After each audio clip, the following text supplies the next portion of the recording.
Wild Running, Chapter 7. So, did you have a good sleep? Anya asked Blake the next morning when he came out of the house several hours after everyone else had started work. Tori made me leave the house without breakfast. Really? Oh, you poor thing. Maybe you'll get a better alarm clock for next time if you want breakfast, Anya told him without compassion. Have a heart. Brendan gave me extra chores along with barn work. I also have to mow the lawn and take out the garbage. That's it? Yeah. Wow, he let you off easy. I suppose this is just a first warning. Next time will be much worse, don't worry. Blake shook his head mournfully. Don't worry, I have learned my lesson. I will not sleep in again. Anya laughed. Good. Well, I'd better get that barn work done so I can get on with the mowing. All right, have fun. She laughed again at the chagrined look he sent her and nudged Marble into a trot, reining her back towards the barn. She dismounted just outside the door and led the mare into the barn and put her in the cross ties. She's coming along nicely, Brendan commented. Anya turned and glared at him. You're supposed to be resting. Brendan shrugged. I'm tired of resting. I need to do something. You need to listen to your doctor. The doctors don't know something about me. Something you do. Anya frowned with confusion. What? I'm stubborn as all get out. Oh, that. She laughed. Yeah, I know that. Yeah, I also heal faster than most people. She didn't look ready to give in, to let him get back to work, so he quickly changed the subject.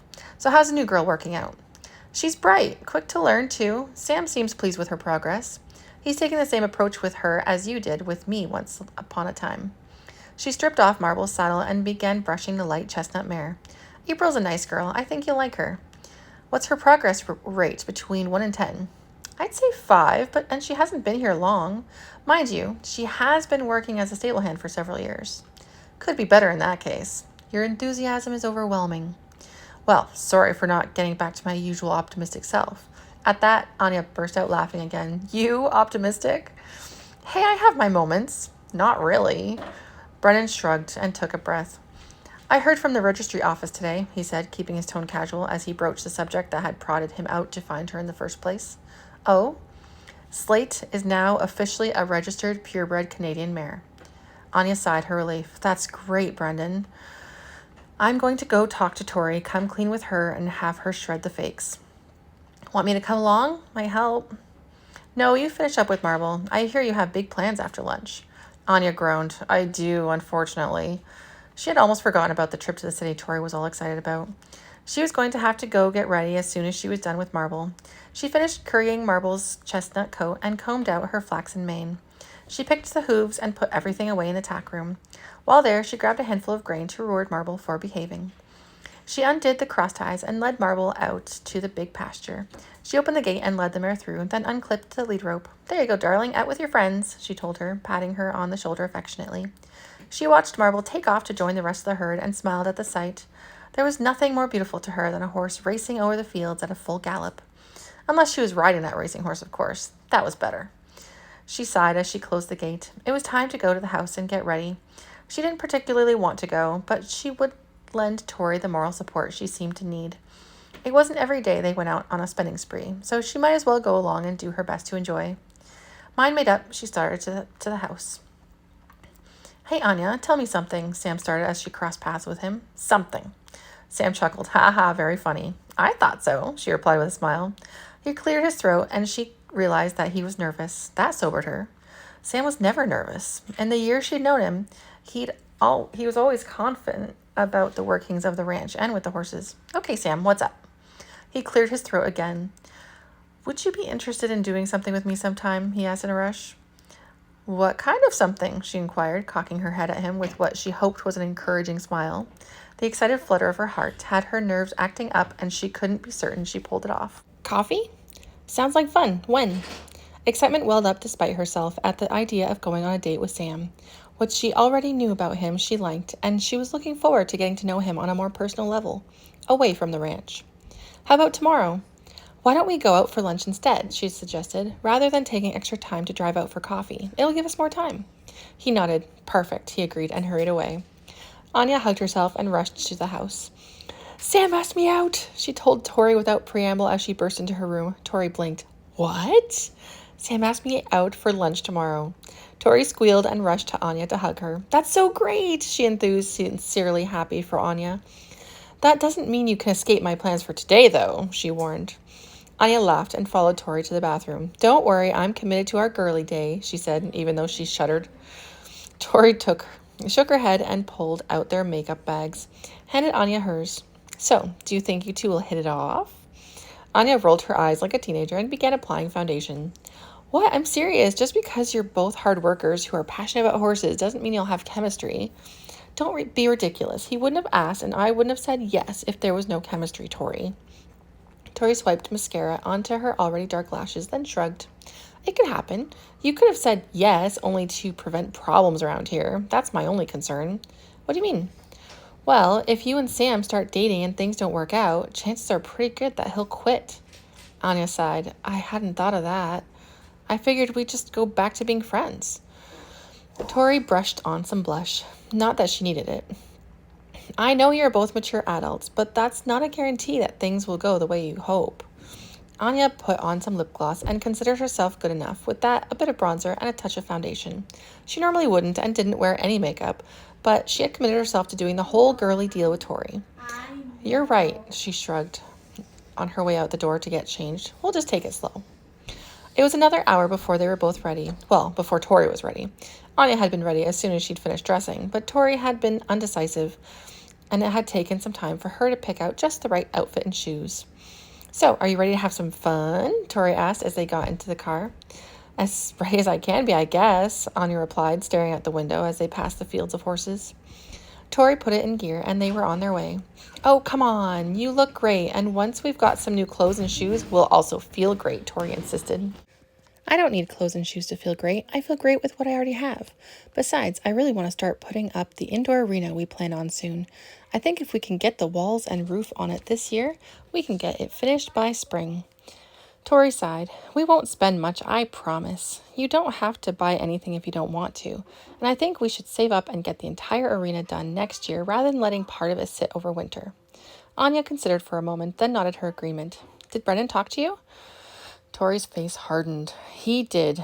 I didn't really say much. I didn't want to strangle a man who almost died last week.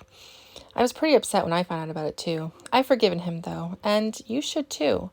We all make mistakes, and he has the good fortune to have his work out in the end. Slate has been registered, which means that Boulder's future progeny shouldn't have a problem getting registered either. We need a fully registered stallion, Anya. I know, it's on my list. I'm just not sure what age we want yet. Training age or breeding age? Both are important. Next year we'll have 2, maybe 3 mares to be bred. I don't think we'd have a problem breeding them all to Boulder or doing AI again. This year, I think we should get a colt and focus on the training. Tori nodded. We could push the training side of things, but we also need a second barn for more horses if we go that route. With April's too, our barn is full. Superstar isn't gone until fall, and we're going to need stall space for Schnook and Bora's foals when they are ready to be weaned. Anya took a deep breath and sighed. Barn, arena, stallion, in that order. Tori nodded as she pulled into the mall parking lot. Agreed. I'll order supplies tomorrow, and we could start work as early as next week. It's a good time now with April and Blake on board, Anya concurred as she got out of the car. Tori rubbed her hands together gleefully as they entered the mall. This is going to be fun. They took the mall by storm and were heavy laden with bags when they got back to the car several hours later. Tori had picked out a bunch of clothes and shoes, and Anya had come away with a new pair of work boots and a new outfit she hoped she would need if things with Sam went well. Your purchases are so boring, Anya, Tori complained as they loaded their bags in the trunk. Yeah, well, I need new boots. I did not need that fancy tank top or the sparkly jeans you talked me into. Maybe. Tori sighed, a sigh of long-suffering friend. You're no fun. Let's grab something to eat and see if there's anything good playing. They drove to the theater and nothing caught their interest, so they stopped for dinner at a fancy steakhouse before heading home. So, how about that weather? Anya asked Sam, grinning at him as she took her seat across from him in a booth at the diner Tori worked at the following day. Tori was at home, fortunately, and the diner was mostly empty. They had gotten away late and had missed the lunch crowd. He smiled. Getting hot. Yeah, another few weeks and we won't be able to train in the afternoon anymore. I'm thinking of implementing a siesta protocol. Sounds promising. I wouldn't mind sitting out the hottest part of the days. The waitress approached and handed the menus. Drinks? She inquired. Coffee, please, and a water. Make that 2, Sam added. The waitress hurried off and they opened their menus. Have you been here before? Anya asked Sam as she perused the selections. A time or two. You? Of course, Tori works here. Right, I'd forgotten about that. Silence descended, and Anya assured herself that it was a comfortable silence. After all, they were deciding on what to eat. She found she wasn't very hungry thanks to nerves, so she settled on ordering soup and salad when the waitress returned. Sam ordered a burger and fries, and they handed back their menus. I don't want to feel awkward, but I can't help it. The only things I'm used to talking to you about are all ranch related, Anya admitted. Sam sighed. Good, it's not just me then. They shared a smile. Why don't we start with the basics and you tell me about yourself, Sam invited. I think you know most of my background. Only child, a little spoiled, she admitted with a grin. I was obsessed with horses from an early age, grew up on a dairy farm, and got my first horse, well, pony, when I was 6. My parents recognized the potential early on and enrolled me in lessons as soon as I was old enough. I took Willow, my pony, to the fair and won a blue ribbon. I didn't know any of that, Sam said when she paused. He was fascinated by the dreamy look in her eyes as she recalled that first win on her chunky Shetland. I had a great childhood. I hated school like most kids do and didn't actually enjoy any social events. I didn't have any real friends until I met Tori in high school. We got along right away, and that's when we hatched the plot to start this place. I knew it would take years of hard work and saving before we'd even get close. She paused and stared off into space for a moment. He sobered, knowing the circumstances that had expedited the ranch. He reached out to take her hand, needing the contact, needing to comfort. I'm sorry, Anya. I know you were close with your parents. She nodded and gripped his strong fingers with hers. Sometimes I feel so guilty for taking such joy in the ranch. I wouldn't have it if they were still here. Sam felt a little out of his depth. He didn't know what words would help, so he simply squeezed her hand. Sometimes silence was the best comfort. Anya smiled, appreciating him. Tell me about you. I have 2 brothers, and we grew up in St. Catharines. We were in the city, but that didn't stop me from being active, mostly in sports. I took a few martial arts classes and karate as well. So you're dangerous, huh? He grinned. It's possible. He paused and let go of her hand while their food was delivered. He nodded his thanks to the waitress and continued.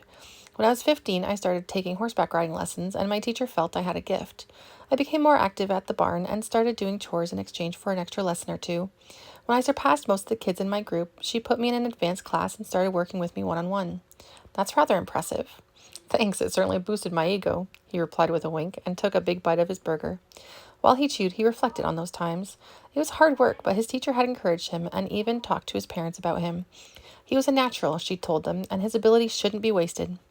My teacher took me under her wing and introduced me to more and more of the horse world over the years. I desperately wanted my own horse at that time, but we couldn't afford it, so I spent every spare minute at the stable. From there, I got a job with some ranchers she knew, and I've been working with and around horses ever since. When did you get Dancer? He smiled. She was a fractious 2-year-old when I got her 9 years ago. He shook his head. Time flies. Absolutely. I still miss Willow sometimes. There's something special about your first horse, or pony in my case. They continued to chat while they finished their meal, keeping the conversation light. When the check came, Sam took it without a word, and they got up together to go to his truck. Thanks for lunch, Sam, she said quietly as he started the engine. He took her hand and kissed her knuckles before putting the truck in gear and turning back toward the ranch.